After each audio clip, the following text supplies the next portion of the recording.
I'm a first-generation American born to Bengali immigrants.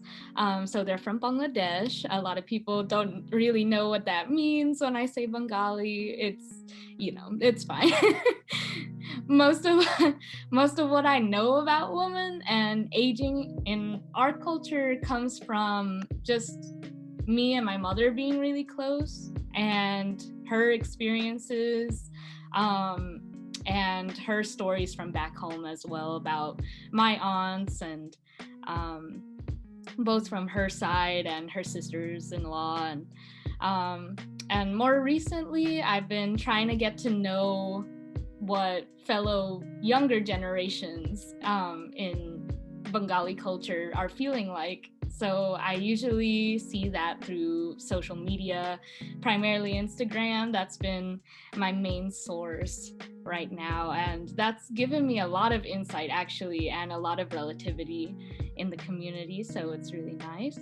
Primarily when we're younger, it's kind of like the rules shift with every phase. So when you're younger, you're told to respect your elders at all costs, just respect your elders and be courteous. When you're maybe in your late teens, early 20s, you start getting nods to, yes, you're independent, you're getting there, but we're still, my parents were very much still involved. And so I was very much still under their kind of expectations. I was kind of forced to meet their expectations in a way, and that didn't sit well with me. Me being a, very anti continuation of generational trauma, I just broke it off, and I said, I'm gonna make it clear. I'm gonna reach out for what I want. So I personally went against what was taught. Yeah, most of it is you follow this timeline, and once you're 25 or so, you're going to be thinking about marriage. Once you're 30 or so, you're going to be thinking about kids. And once you're older than that, you've kind of reached this auntie phase where it just kind of jumps to you being this entity of what it's like to be an auntie, and that includes the stereotypes of being very gossipy and being family oriented to the max. That's what we're taught. That's the timeline that we basically follow, and it's really funny just seeing that jump from, oh, I'm a mother now, and now I'm an auntie, and now that I'm that stereotypical auntie.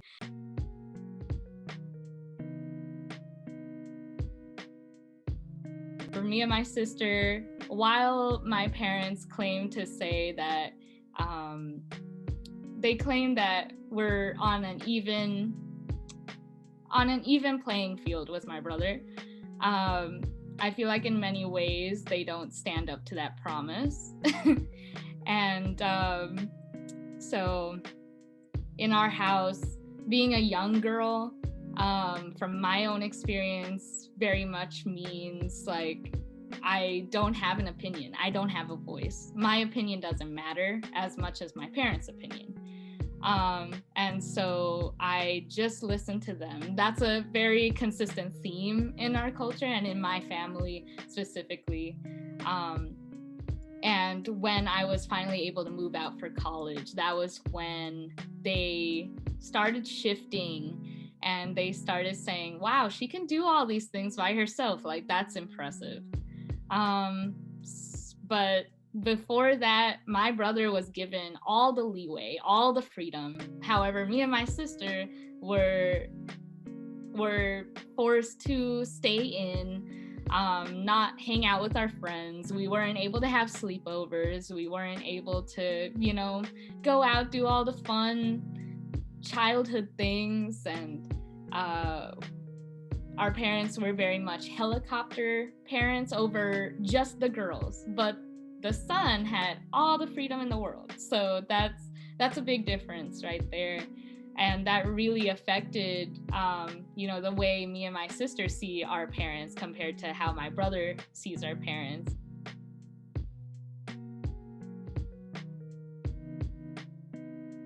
How I feel about aging is very much like a result of seeing my sister grow up, my mom age and go through menopause, and all those processes, and her opening up to me about that stuff, which I really appreciate because we're very close and she's like my best friend. And so I really appreciate that direct line of like, this is what I'm gonna be going through. And some mothers are I expect some mothers are closed off about that and they don't really open up about the challenges as much. And I really appreciate my mother being very open about what she experiences, all the challenges and all the good. I'm very familiar with the process. I saw my sister raise 2 kids and she has 2 precious twins, and watching them grow up and them being so similar to like my spirit, have my energy, like the same childish just joy that I remember having growing up is amazing. So really my family has given me like a template like of everything, what I was, what I will be. So I've never really felt afraid. I more so feel acquainted with the process. And I'm just ready to take it on, whenever, it's an ongoing process. So like I try not to see it in phases. I try to see it as a spectrum, and that makes things a little easier on me. Just thinking that like all these changes that I'm going through are just nature's course. And at the end of the day, it's just me, it's just my body and me, and yeah.